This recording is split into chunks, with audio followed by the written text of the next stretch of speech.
Warning. The following podcast contains politics, leftist politics, the whole truth, justice, American way thing. We live in a time where one has to post this. Progress is a dirty word, such as science and reason. My superheroes would weep. This podcast contains naughty language as well. Our main story tonight concerns public shaming, or as we call it in England, parenting. Thanks to the internet, it has never been easier to pile onto a public shaming. In fact, it's now one of America's favourite pastimes. Larson was homeschooled, probably where she got used to being the center of the universe, and has probably helped turn her into the hateful person she is now. She was admitted to some fancy-ass acting school and moved to LA with her mother so the little princess could fulfill her acting ambitions. Larson complained that she had to live in a small apartment with her mother while doing this, but didn't seem to complain when she was being handed acting roles before the age of 10, developing one of the worst cases of child actor syndrome we've ever seen. Our poor oppressed princess appeared on a bunch of talk shows, television shows, and movies, and then decided that she was a musician. Remember back in the early 2000s when you had all these teenage white girls with no talent to speak of being handed record contracts in hopes that they would be the next Avril Lavigne? As more and more princesses were being handed contracts, the quality kept getting worse and worse, and this was probably one of the things that led to the death of the music industry. I do not need a 40-year-old white dude to tell me what didn't work for him about A Wrinkle in Time. It wasn't made for him. Hyperlink option to cancel your reservation, and that has been removed for the Captain Marvel ticket. So you cannot cancel your Captain Marvel pre-order ticket even 2 weeks before. Now, obviously, you might say, well, it's odd, it's weird that this is like this because maybe something's different, but no, this is the same theater, the same ticket service, same everything, but for whatever reason, you can't cancel your pre-order on Captain Marvel. About white dudes and men, and she could not stop because just about a week later, she made this comment that she didn't want to let her Captain Marvel press tour be overwhelmingly white and male. And this caused everybody to remember those comments. In other words, these white leftists, including these feminists, treat black folks like they are inferior to them, though they claim their actions are in the name of social justice. This is why they will step all over your legacy, even if it means elevating themselves. Remember, I'm always talking about random race changes of pre-established, like white characters or non-black characters. They give you the sloppy seconds to say, look, diversity, while crapping on or simply refusing to utilize original black characters that already exist. Maybe I'm interpreting that the wrong way, but could you just, for a second, imagine... Here's a movie starring Brie Larson, Basmati Blues. She goes to India to save the Indians, teach them how to grow rice and all that. Let's click on it, see what this garbage is all about. We need someone they can believe in. You've got some really good moves. You must have been Indian in a past life. It's okay, everyone. The white savior, Brie Larson, is here to save all you Indians from yourselves. Maybe I'm interpreting that the wrong way, but could you just, for a second, imagine what would happen if a male film star... She's a slut. I was gonna say something along that line. Trick, man. Whatever movie it is, she'll just be the sidekick. She'll be flirting around. That's right. Just flirt with everybody. Just take a minute, run that scenario in your head.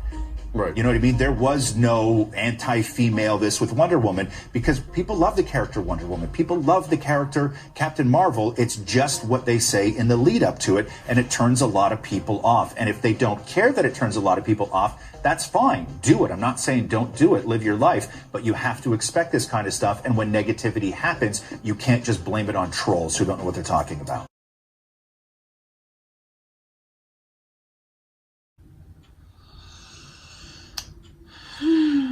Sad internet men, huh? Prove it, bitch.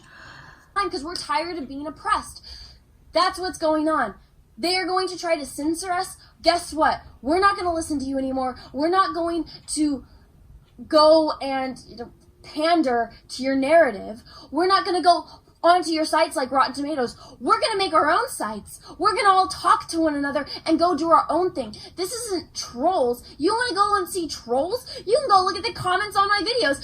So, this is the twat waffle that's going to ruin Avengers Endgame, huh? This is our new twat waffle. This is our new face of Marvel. Huh? Oh God. You will want to give us a character in this Captain Mistakes Were Made film. Huh? God dang it. Captain Mistakes Were Made. That's what I'm calling this movie. Shit. I might not have the words to get through this video. There might be a lot of editing because there might be a lot of rambling. No, fuck it. Because everybody in our industry occasionally has to play softball, occasionally has to, look the other way a little bit. Everybody has to do it. Wait, which one? What? Like a movie in that's the bad, sense that, or? I hated a movie, but I won't say that I hated the movie. Or an actor behaved a sort of way, and you don't want to, put it out there that happened. Right, because you might not get the next review. Right. So to some degree, everybody in our industry that is a part of this quote unquote access media has to sort of decide which battles they want to pick.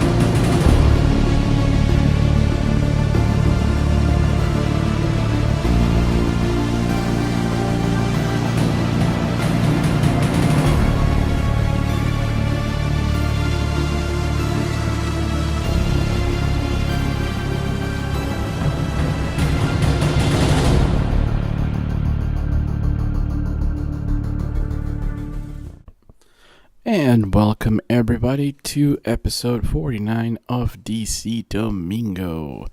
We're going to talk about the real Captain Marvel, Shazam. But we're also going to talk about a lot of cool stuff. We have a, Joker trailer to talk about. We have the CinemaCon stuff.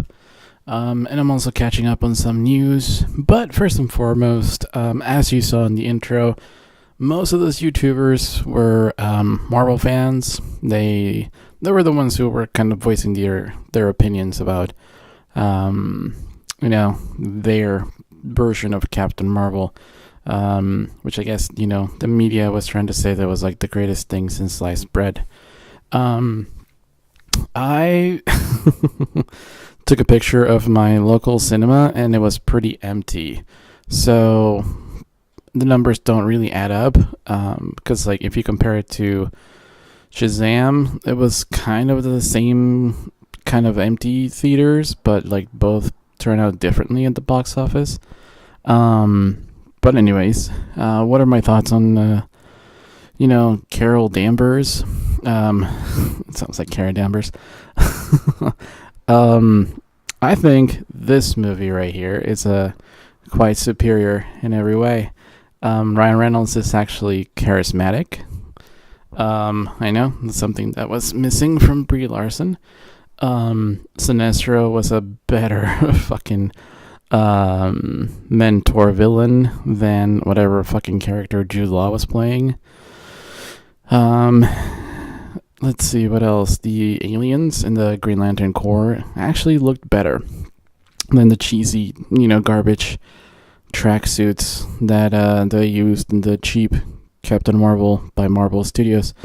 I know that back in the day to make these kind of CGI costumes was a big giant feat, and they fucking pull it off. This fucking movie Green Lantern looks kind of good on my 4K TV to this day, whereas Captain Marvel looks like something that a child did with Photoshop and lens flares. It looked kind of shitty.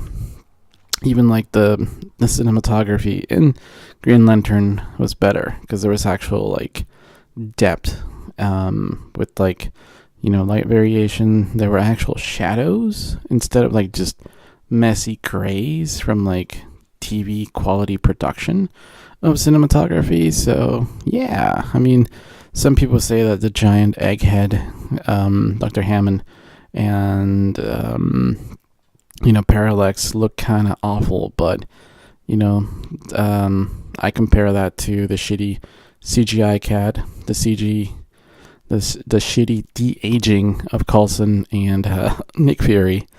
I don't know, Nick Fury looked like he was poisoned or something because he looked really buffy. If you look at Pulp Fiction, he was like really, really fucking different. And this one, he looks like somebody just gave him like layers and layers of makeup, and he just looks awful. So yeah, it's kind of surprising because like if you talk to anybody, even like the most hardcore DC fans, they'll tell you that Green Lantern, yeah, it wasn't that good, but we have it, you know. Whereas if you talk to Marvel fans, they'll say that like Captain Marvel is like the best thing ever. So that's kind of like, you know, we're keeping it real. But yeah, we're gonna continue with like, you know, better and bigger things to talk about. You know, sadly, Stephen Amell says that Arrow is coming to an end, and the way we talked about it earlier in, you know, our podcast was basically the same. If you watch the finale of the crossovers, you could tell that there was a sadness going on in Stephen Amell as he was talking to Barry Allen, you know, at the bar at the end. Hey, you gotta value your life. You don't know when it's gonna end. And there you go, guys. I was right. I called it. And I think one of the best things that might happen is that they will end on a high note. My favorite seasons so far have been season 5 with Prometheus, and season 2 with Deathstroke. So maybe they can follow it up. Although Carlos Diaz is fucking amazing. He's an amazing bad guy. So hopefully they'll end on a high note. And the stunt coordinators, the action stuff that they had in the first 2 seasons, and in the 5th one, they can transfer over to Batwoman. So I'll be happy, you know. Speaking of ladies, we have StarGirl. This is the first look from Deadline. They got the exclusive, and it looks pretty cool. I can't wait to see a preview. We didn't see anything other than this at WonderCon, so maybe in Comic-Con we'll get a preview of her, and we'll get an idea what is it going to be about. Another awesome, you know, little bit of casting is Esai Moralez joins the DC Universe online on the 2nd season of Titans as Deathstroke, who was played by Joe Manganiello in the theatrical cut of Justice League, which I went to my blog and I kind of had to revise it because I was too kind, but it was like minor points. I still think that it's the lowest rated movie, Justice League theatrical cut, but more on that later. Krypton season 2. That shit's looking so good. We have Doomsday being unleashed on Krypton. We also have an amazing Brainiac, and all that I can tell you guys is that I upgraded my cable box in my TV room just because of this show. I noticed that in my old cable box it was just regular, like audio video, and I was like, man, this looks crappy even in a 4K TV. So I upgraded my cable box to have an HDMI output, and now this looks great. Now we got word from Bounding Into Comics, the website. I'll put the link in the description, that a Dr. Fate movie is in the works, and it makes sense since Shazam dealt with magic. One of the coolest aspects is that Shazam, one of Shazam's producers, The Rock, was already working on a Black Adam movie that included, you know, a couple characters from the Justice Society of America. Well, this new scoop says that Warner Brothers is looking for a person of color, and if you remember in Wonder Woman, we had Sammy, played by the awesome actor Sid Takmui, and I would love to see not him, but him alongside the person who kind of gets the mantle of Dr. Fate. And if this kind of like happens, you know, with like part in the past and part in the modern time, I think this will be like an amazing film to link Justice League Dark and Constantine and Swamp Thing and all the wonderful lost concepts of the Justice League Dark movie. Now, as we suggested in the previous episode, I think that firing Kevin Tejihara was the correct thing to do. Me and my buddy discussed it briefly, that it looked like entrapment, whereas I'm just gonna say allegedly for legal reasons, but it looks like, it wasn't his practice to make this kind of shady stuff. It wasn't like he went out of his way to be like, hey, I run Warner Brothers, want to roll? No, it seemed like this, these two other producers were kind of hinting at this young actress, be like, hey, you're supposed to, if you want to get places, we kind of put you in contact with people, but you shouldn't fuck the CEO of Warner Brothers, just sleep with the casting agents or the director, it's, if you go and check out the article, you'll kind of know that this guy didn't know what the fuck he was doing, and he just kind of abused his power. And again, it was consensual. It wasn't like he was harassing people, but it still looked kind of fucked up, because there's a lot of people that work really hard to get good roles. So it makes sense, that he is let go. Hopefully, they'll pick someone better. And I'm waiting for Comic-Con, because what we saw in CinemaCon, we saw some cool stuff. For instance, like the Margot Robbie Birds of Prey movie. It looks like it's going to be pretty nicely R-rated. Or just really badass. One of the things that they were talking about is that Twitter's going to go insane, because it is produced by a woman, Margot Robbie. It is directed by a woman and features women as cast members, the main cast members. But the thing is that, guess what? There is some sexuality going on in there. And a lot of the Twitter people are not going to like that, even though they didn't have the balls to boycott Black Panther, because they cut the, the plot line that involved a lesbian relationship. Apparently, you can be selectively a social justice warrior, which is pretty fucked up. Yeah, but anyways, looks like DC is also balancing that with Wonder Woman. And again, Patty Jenkins has said that, yeah, it's going to feature 80s nostalgia, pure goodness, and bright costumes, but it's also 1984, which features the height of the Cold War and us pretty much as close to blowing ourselves up as up until, today's world. So those two news are great from CinemaCon. There was also a small homage to the Superman theme.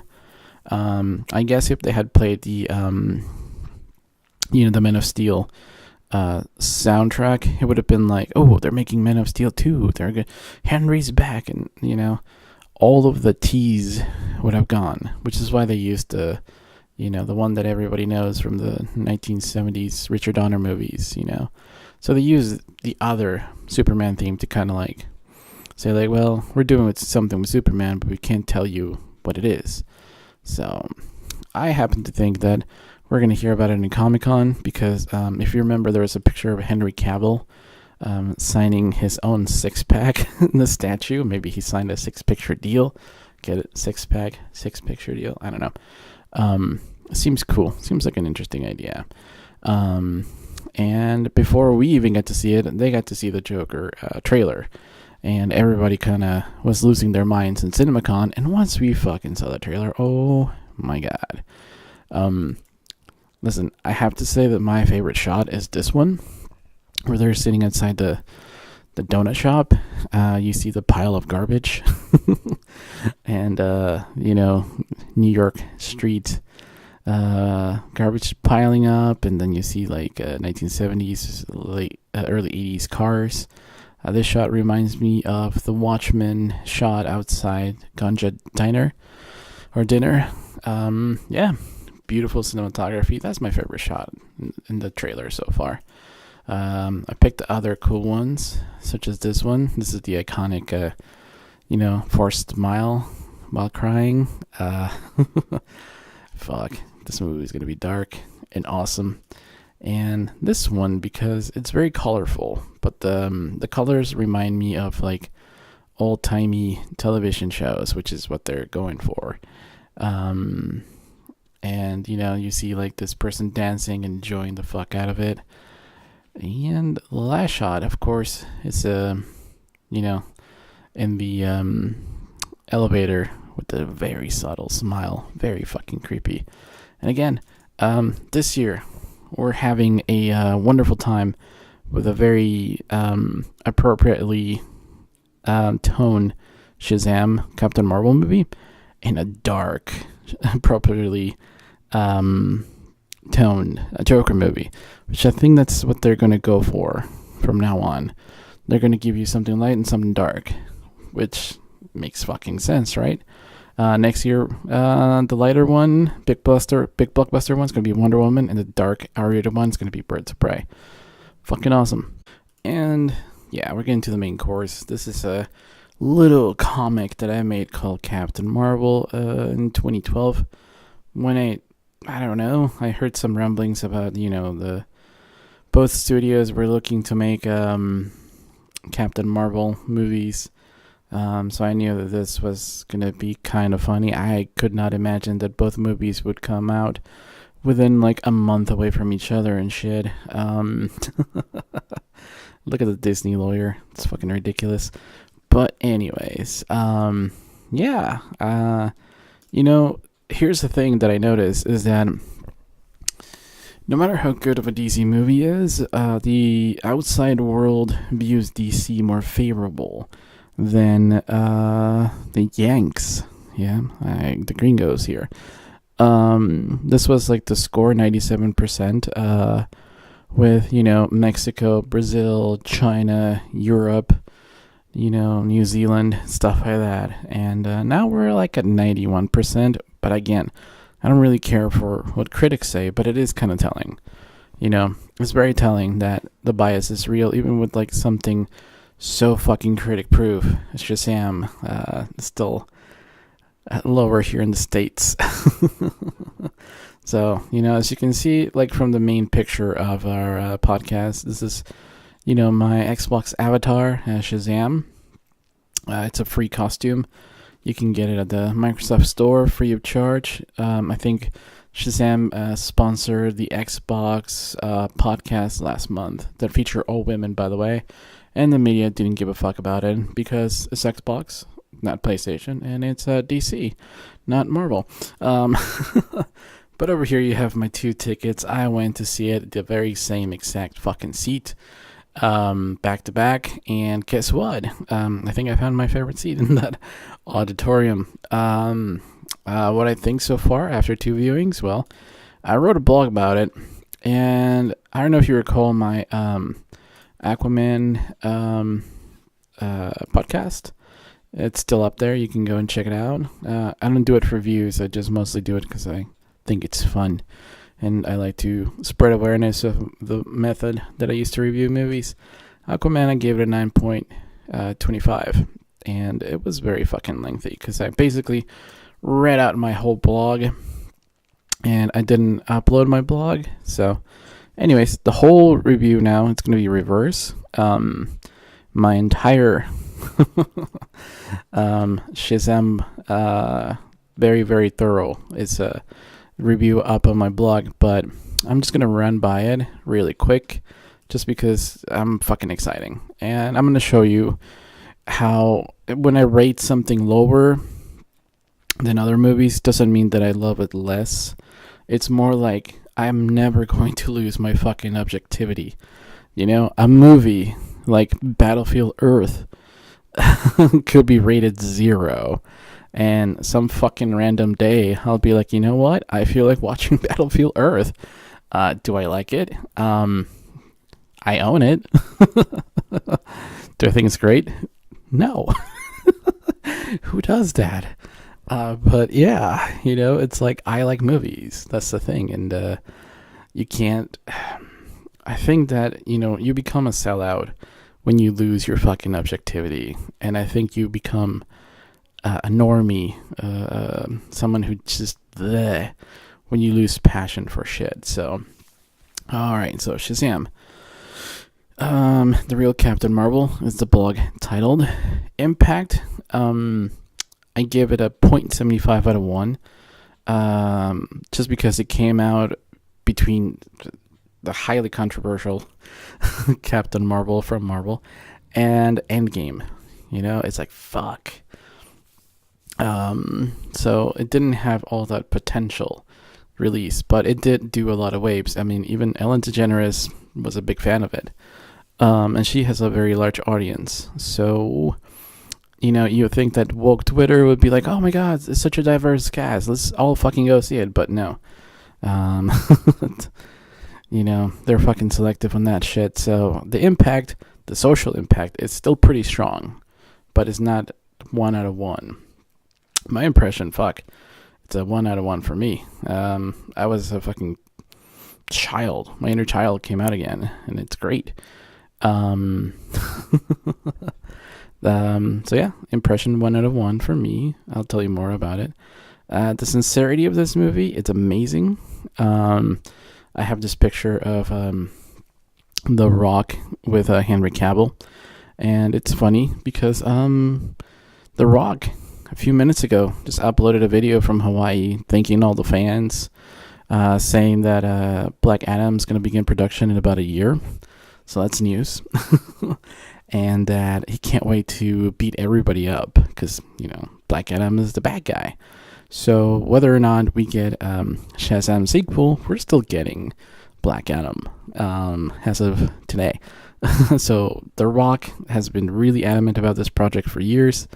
10 years of his involvement, like I said, early 2000s, since a Shazam movie was in development over at New Line.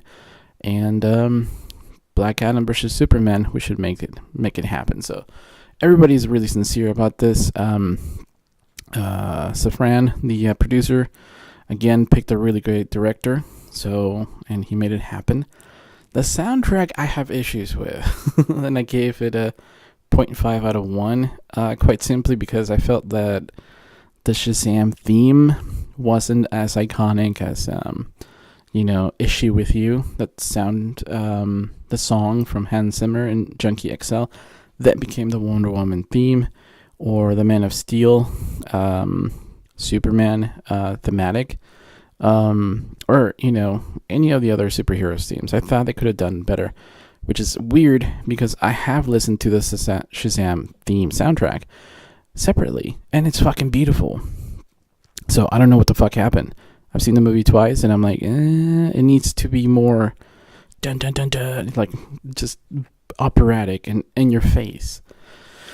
Anyways, cinematography, I gave it a 0.75. There are some really beautiful shots. The demons looked amazing.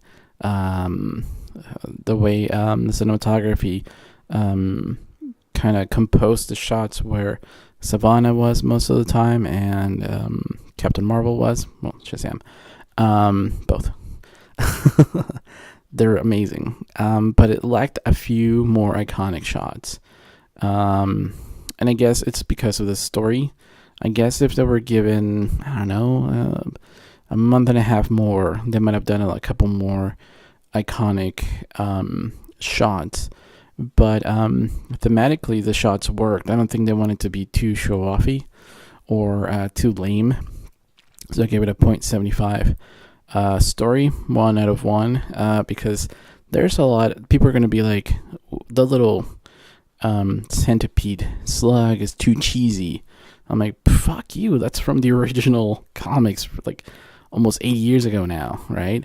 So that thing is cool. The 7 deadly sins is too cheesy. Well, fuck you, that thing is amazing. So they were able to combine a lot of elements of what modern people would call cheesy and what modern audiences want to see portrayed.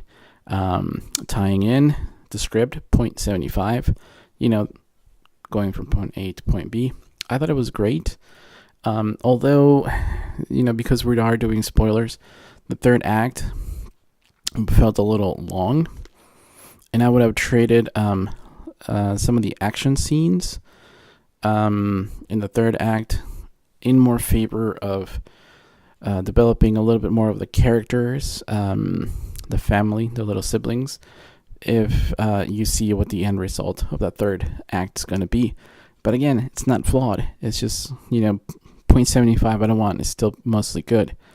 Acting, 1 out of 1. Every single body did a great job there.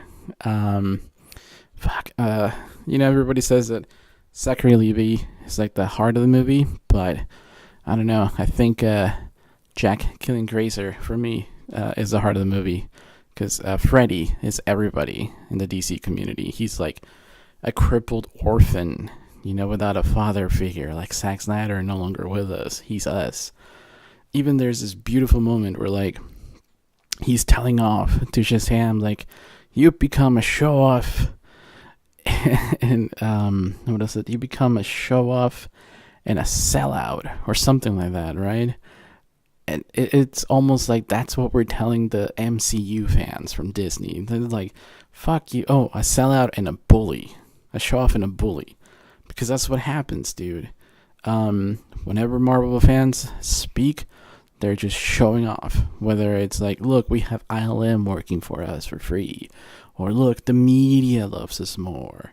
Or look how much money we're making. Like, they're just showing the fuck off. And they're bullies. Like, whenever, like, they can't talk about any articles about their fucking movies without trashing us, DC. Now the Hellboy's gonna come out. Oof. I pity the fans of Hellboy, because those MCU fans are gonna shit all over that movie. So they're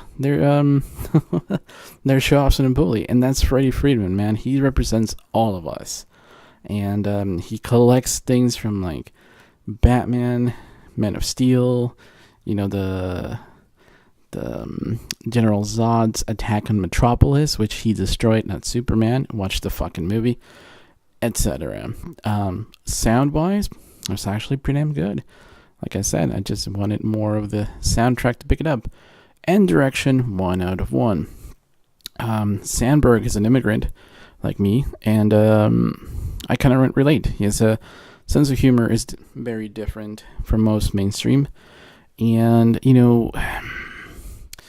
a lesser director from with lesser quirkiness would have had these kids listen to like fucking mumble rappers and shit, play Fortnite. No, they chose fucking Mortal Kombat. It makes fucking sense. There's a Hadouken reference instead of like, the goddamn like loot box craze. Although there is the flaws in there from fucking Fortnite, but whatever. 2 out of 3, right? Video game references. No, 4 out of 4, because there was a finish him in there. Fucking great. So yeah, he knows what stuff to make fun of, things to avoid. For instance, like there's this a scene where like the wizard goes, "Put your hand on my staff, boy," and he's like, "Whoa." And, his reaction from his Billy Batson's like, oh, what the fuck? Gross. And yeah, it's gross because he's a child and it's an adult telling him to do that. Whereas woke Twitter might be like, is that homophobic? No, it's just anti-pedophile, so fuck off. So yeah, great fucking dark humor. That scene in the boardroom, oof, love it. It felt very Sam Raimi to me overall. Sam Raimi, first Spider-Man, and like the first Spider-Man, I think the second one was better. So I cannot wait what they bring. This film, for me, is like an 8.75 out of 10. It's a little bit lower than Aquaman, but that's because they're two different movies. This one is a child, becoming a superhero. More focus on his family. Aquaman is about bringing the ocean and the land close to each other. They're just much more fucking epic and much more, heavy, man. So for me, the rating system, it just tells you like how to quantify things like cinematography, soundtrack, stuff like that. My enjoyment of these two movies are 10 out of 10. Like that's why I only give myself 1 point. Whenever you see like impression, that's me. 1 out of 1. That's like a 10. For both movies. Like I give myself an impression of 1 out of 1 for both this one and Aquaman. That means I liked it. Does it mean that it's perfect? No, because I have the whole point system for it. So it's pretty fucking awesome. I'm glad that I'm able to have like somewhat of a fucking concept of partiality and stuff like that. For instance, like if you want to know what I give the Justice League, for instance, what did I give that? Let me review it. Let me go back. 7 out of 10. It's kind of low. In comparison to Watchmen, I did the same technique with my same kind of point system. 9.5 out of 10. For me, it's a 10 out of 10. But I did found some of the background actors didn't, put up their effort. And, some of the soundtrack songs were kind of stood out too much and too often. But other than that, just two tiny little points. It's still a fucking great movie for me. So for instance, Black Panther, 6.5 out of 10. Oof. Yeah. Anyways, and check out the blog for more information for my Shazam review, because I do include like what everybody else is saying, like Metacritic, IMDb, and Rotten Tomato, the users. So I kind of have my point scale kind of gives you an idea where the other point scales are. So anyways, go see Shazam. I'm gonna go see it again with my girlfriend, probably this Monday. In the theater, both of our childhoods, where both of our kid selves used to go. So hell yeah, fuck yeah, I'm gonna see it 3 times, maybe 4. So yeah, enjoy Shazam, and fuck yeah, we're gonna do more podcasts later on, guys. Thanks. Delicia DC.